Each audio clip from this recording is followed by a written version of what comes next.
எவ்வளோதான் ஃபினான்ஷியலாக ஸ்ட்ரகிள் பண்ணிட்டு இருந்தா கூட, நம்மளோட சொந்தக்காரங்க, ஃப்ரெண்ட்ஸ், ரிலேட்டிவ்ஸ், நேபர்ஸ் முன்னாடி நம்ம ரொம்பவே கெத்தா, ரொம்ப பவர்ஃபுல்லா, ரொம்ப ரிச்சா காட்டிக்கிறதுக்கு மெனக்கிடுவோம். தட் இன்க்ளூட்ஸ் ஒரு பிராண்டடான watch, phone, car, clothes, fancy birthday parties, விதவிதமான விஷயங்கள பண்றது மூலமா நம்ம ஒரு பின்பத்த கிரியேட் பண்ணிட்டு இருப்போம். And little did we realize that இது எல்லாம் தான் நம்ம ஃபினான்ஷியலி ஸ்ட்ரகிள் ஆறதுக்கு ஒரு மெயின் ரீசனா இருக்கு. And this is the one of the biggest reason why middle class people always middle கிளாஸாக இருக்கிறதுக்கும் இது one of the big and most important ரீசனாக இருக்குது. Welcome to Money Smart series from Coffee Table Talks. And in the series, I am sharing habits, real life examples, and mindset shifts மூலமாக ஒரு home மேக்கராக financially எப்படி அவேராக இருக்கலாம் அப்படின்றத உங்கள் கூட share பண்ணிட்டு இருக்கேன். ஆனஸ்ட்டாக சொல்லணும்னா மிடில் கிளாஸ் லைஃப் வந்து ரொம்ப கஷ்டமான ஒரு லைஃப். ஏன்னா அந்த பக்கமும் போக முடியாது, இந்த பக்கமும் போக முடியாது. எல்லாமே வேணும் அப்படின்ற ஒரு எண்ணமும் நமக்கு இருக்கும். ஒரே நாள்லே நமக்கு வீடு வேணும், கார் வேணும், நகை வேணும், ட்ரெஸ் வேணும், ஒரு ஃபேன்சியான ட்ராவல் வேணும், ஒரு டின்னர் வேணும் அப்படின்னு நிறைய ஆசைகள் நமக்கு இருக்கும். அண்ட் ஆட் டு தட் அதுக்கு ஏற்ற மாதிரியே இந்த சிஸ்டமும் வேலை செய்யும். உடனே உங்களுக்கு லோன் கொடுக்கும், உடனே உங்களுக்கு அந்த எலிஜிபிலிட்டி இருக்குன்னு சொல்லும், ஒரு இஎம்ஐயை ஈஸியாக அப்ரூவ் பண்ணிடும். பட் உண்மை என்ன அப்படின்னா, இந்த எல்லா விஷயத்தினால தான் நம்ம ஆக்சுவலாக மிடில் கிளாஸாகவே இருக்கிறோம் அப்படின்றத நிறைய பேர் ரியலைஸ் பண்ணுறதில்ல. நான் சொல்ல போகிற அடுத்த விஷயம் எவ்ரி 1 or 2 ஹோம்ஸில் நடந்துகிட்டே தான் இருக்குது. ஏன்னா கப்புள்குள்ளே அவங்க ஃபினான்ஸ் பற்றியோ, மணி பற்றியோ, எவ்வளோ சம்பளம் வருது, எவ்வளோ எக்ஸ்பென்ஸ் ஆகுது, என்ன செலவு பண்ணுறோம், யாருக்கு எவ்வளோ கொடுத்துருக்கோம், இன்னும் எவ்வளோ எக்ஸ்பென்ஸ் வரும் அப்படின்றத கிளியராக, கிளாரிட்டியாக, டிரான்ஸ்பரண்ட்டாக பெருசாக பேசிக்கிறது இல்லை. And this is also biggest reason why financially struggle ஆகிறோம் ஒரு பக்கம், இன்னொன்று ஃபினான்ஷியலி சண்டை போடுறோம், ஃபினான்ஸ்க்காக மிஸ் அண்டர்ஸ்டாண்டிங் வருது. அண்ட் பெரிய பெரிய டிசிஷன்ஸுமே இந்த ஃபினான்ஸ் அண்ட் இந்த விஷயம் சம்மந்தமாகவே, மணி சம்மந்தமாகவே வரதுக்கு முக்கியமான காரணம் இந்த ஓப்பன் டிஸ்கஷன் அண்ட் டிரான்ஸ்பரன்சி கப்புள்ஸ்குள்ளே இல்லாமல் இருக்கிறது தான்.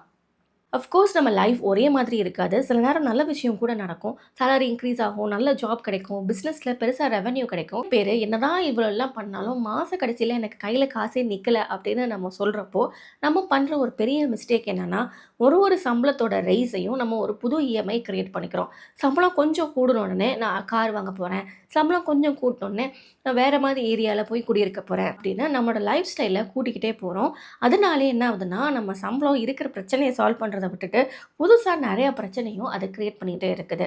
ஆல்வேஸ் ரிமெம்பர் ஒன் திங், அந்த எக்ஸ்ட்ரா சம்பளம் நமக்கு ஒரு ப்ரீதிங் ஸ்பேஸு, ஒரு எமர்ஜென்சி ஃபண்ட் பில்ட் பண்ணுறதுக்கு, ஒரு ஆல்ரெடி இருக்கிற கடனை குறைக்கிறதுக்கு யூஸ் ஆகணுமே தவிர புதுசாக ஒரு ப்ராப்ளமை அதை க்ரியேட் பண்ணக்கூடாது. Comparison is very very expensive.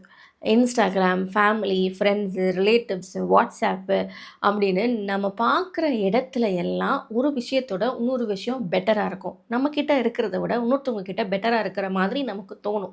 And இந்த கம்பேரிசன்னாலவே நம்ம என்ன பண்ணுவோம்னா, இது என்ன ஒரு இஎம்ஐ போட்டால் ரூ. 2000 மாதம் போட்டால் நானும் இதை வாங்கிக்குவேன் அப்படின்னு சொல்லிட்டு நமக்கு தேவை இருக்கோ தேவை இல்லையோ, இல்லை இந்த நேரத்தில் அது அவசியமா அப்படின்ற கொஸ்டின் எதுவுமே கேட்காம just because somebody is having நீங்களும் அதை வச்சுக்கணும் அப்படின்னு நினச்சிட்டு நம்ம மறுபடியும் ஒரு கமிட்மெண்ட்டுக்குள்ளே போகிறப்போ நமக்கு பேங்க்கில் பேலன்ஸ் நிற்காது.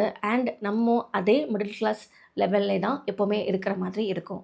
நம்ம சம்பாதிக்கிறதே குழந்தைக்காக தான் அப்படின்னு சொல்லிட்டு குழந்தைங்களுக்காக எக்கச்சக்கமாக ஸ்பெண்ட் பண்ணுறவங்க இருக்கிறாங்க. அது நல்ல விஷயத்தில் ஸ்பெண்ட் பண்ணால் தப்பு கிடையாது. அஃப்கோர்ஸ் குழந்தைக்கு ஸ்பெண்ட் பண்ணும் போது கூட பட்ஜெட் வச்சுட்டு ஸ்பெண்ட் பண்ணுறது தான் நம்ம ஃப்யூச்சர் அண்ட் குழந்தைங்க ஃப்யூச்சருக்குமே அது ரொம்பவே இம்பார்ட்டண்ட் அப்படின்னு ஃபீல் பண்ணுறேன். நிறைய பேர் நான் பார்த்துருக்கேன், நகையை கொண்டு போய் அடமானம் வச்சு ஒரு பைக்கு, ஃபோனு இதெல்லாம் வாங்கி தருவாங்க. கேட்டுச்சு பக்கத்து வீட்டில் இருக்கிறவங்க கொடுக்கல, அதனால நான் வாங்கி தரேன் அப்படின்னு நம்ம ஈகோக்காகவும் குழந்தைங்க அடம் பிடிக்குது அப்படின்றதுக்காகவும் நம்ம நிறைய நேரம் எல்லாமே பண்ணுவோம். ஏன்னா நம்ம மனசில் ஒன்று இருக்கும், எல்லாமே அவங்களுக்கு தானே இது, நமக்கு அப்புறம் அவங்களுக்கு தானே அப்படின்னு. பட் ரியாலிட்டி என்னென்னா, நமக்கு அப்புறம் அவங்களுக்கு தான், பட் நம்ம விட்டுட்டு போகிற கடனுமே அவங்களுக்கு தான். ஸோ அதையும் நம்ம புரிஞ்சுக்கணும். ஸோ ஆஸ் அ பேரண்ட்டாக நம்ம எந்த அளவுக்கு குழந்தைங்களுக்கு எல்லாமே கொடுக்கணும்னு நினைக்கிறோமோ, அதே அளவுக்கு மணி எப்படி ஹேண்டில் பண்ணணும், எதுக்கு நோ சொல்லணும், என்ன மாதிரியான கடனையும் அவங்கக்கிட்ட விட்டுட்டு போகக்கூடாது அப்படின்ற அந்த ரெஸ்பான்சிபிலிட்டியும் நமக்கு ஆஸ் அ பேரண்ட் இருக்கணும்.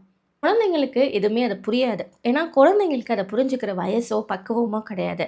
நம்ம ஆஸ் அ பேரண்ட் பண்ணுற சின்ன விஷயங்கள் அண்ட் அவங்களுக்கு நம்ம ஒரு டைமும் அதை புரிய வைக்க ட்ரை பண்ணும்போது தான் அவங்க அதை ஓரளவுக்காவது புரிஞ்சுக்குவாங்க.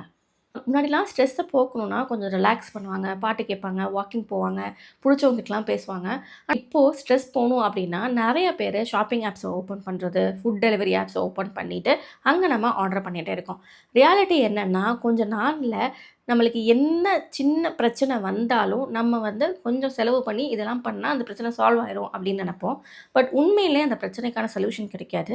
அட் த சேம் டைம் இப்படி ஸ்பெண்ட் பண்ணுறது மூலமாக நமக்கு இன்னும் extra money loss and again more stress தான் க்ரியேட் ஆகும். ஸோ ஸ்ட்ரெஸ் ஸ்பெண்டிங் அப்படின்றத அவேராக இருந்துக்கணும். நம்ம இதெல்லாம் பண்ணக்கூடாதுன்றது கிடையாது. பட் நம்ம செலவு பண்ணுறப்போ எந்த மனநிலையில் இருந்து செலவு பண்ணுறோம் அப்படின்றத நம்ம புரிஞ்சுக்கணும். கம்பேர் பண்ணுறோமா, ஸ்ட்ரெஸ்ஸில் இருக்கிறோமா, இல்லை நம்மகிட்ட இதெல்லாம் இல்லையே அதனால நம்மளை யாராவது எதாவது தப்பாக நினச்சிருவாங்களோ அப்படின்ற அந்த ஃபோமோவில் நம்ம பண்ணுறோமா அப்படின்றத நம்ம புரிஞ்சுக்கணும். இது ரொம்ப சென்சிட்டிவான ஒரு விஷயம். நம்ம வந்து ஆரம்பத்துல இருந்தே ஃபேமிலிக்கு, பேரண்ட்ஸ்க்கு, அண்ணன் தம்பிக்கு, தங்கச்சிக்கு இது எல்லாத்தையும் சப்போர்ட் பண்ணணும் அப்படின்ற ஃபினான்ஷியலி சப்போர்ட் பண்ணணும் அப்படின்ற ஒரு மென்டாலிட்டிலேயே நம்ம வளர்த்துருப்பாங்க. அது தப்பும் கிடையாது. நம்ம நிச்சயமா பண்ணலாம். பட் என்ன பண்ணக்கூடாது அப்படின்னா, நம்மகிட்ட இல்லாத ஒரு அமௌண்ட்ட நம்ம கடன் வாங்கி ஒருத்தவங்களுக்கு குடுக்கக்கூடாது. இது என்ன கிரியேட் பண்ணும் அப்படின்னா, நம்ம அப்பா, அம்மாக்காக ஆர் நம்ம தங்கச்சிக்காக, தம்பிக்காக, அண்ணனுக்காக பண்ணிடுறோம்னு வைங்க. பட் இதனால பாதிக்கப்பட போறது நம்மளோட ஒய்ஃபோ, ஹஸ்பண்டோ, நம்ம குழந்தைங்களோ தான். செட் ரொம்ப சென்சிட்டிவான முள் மேல் நடக்கிற மாதிரியான ஒரு விஷயம். ஏன்னா ஹஸ்பண்ட், ஒய்ஃப் 2 பேருமே சில நேரம் இத அக்செப்ட் பண்ணிக்க மாட்டாங்க. சண்டை வரும், குழப்பம் வரும். அதனால நெறைய நேரம் ஒருத்தவங்களுக்கு தெரியாம இன்னொருத்தவங்க செஞ்சுருவாங்க.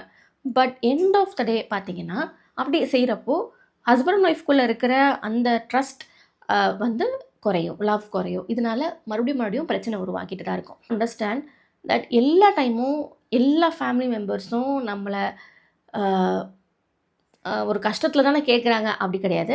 நெறைய நேரம் கஷ்டம் இல்லாட்டி கூட சும்மா கேட்டு பார்ப்போம். அவங்க குடுக்கட்டும், அவங்க கிட்ட இருக்குது அப்படின்னு சொல்லி கேட்குற ஃபேமிலி மெம்பர்ஸ், நம்மளோட ட்ரஸ்ட் அண்ட் லவ்வ வந்து எக்ஸ்ப்ளாய்ட் பண்ற ஃபேமிலி மெம்பர்ஸுமே இருக்கிறாங்க. So you should be aware of it also. குடும்பத்துக்கும் அது மாறும். But what works for me நான் உங்களுக்கு சொல்லியிருக்கேன். இந்த மாதிரியான ஃபினான்ஷியல் டிப்ஸ், ஹோம் மேனேஜ்மெண்ட் விஷயங்கள் பற்றி உங்களுக்கு தெரியணும் அப்படின்னா, காஃபி டேபிள் டாக்ஸை மறக்காமல் சப்ஸ்கிரைப் பண்ணி வச்சுக்கோங்க. நிறைய விஷயங்களை நான் ஷேர் பண்ணிகிட்ருக்கேன். இந்த பிளேலிஸ்ட்டில் லிங்க் பண்ணியிருக்கேன். செக் அவுட் பண்ணி பாருங்கள். பாய்.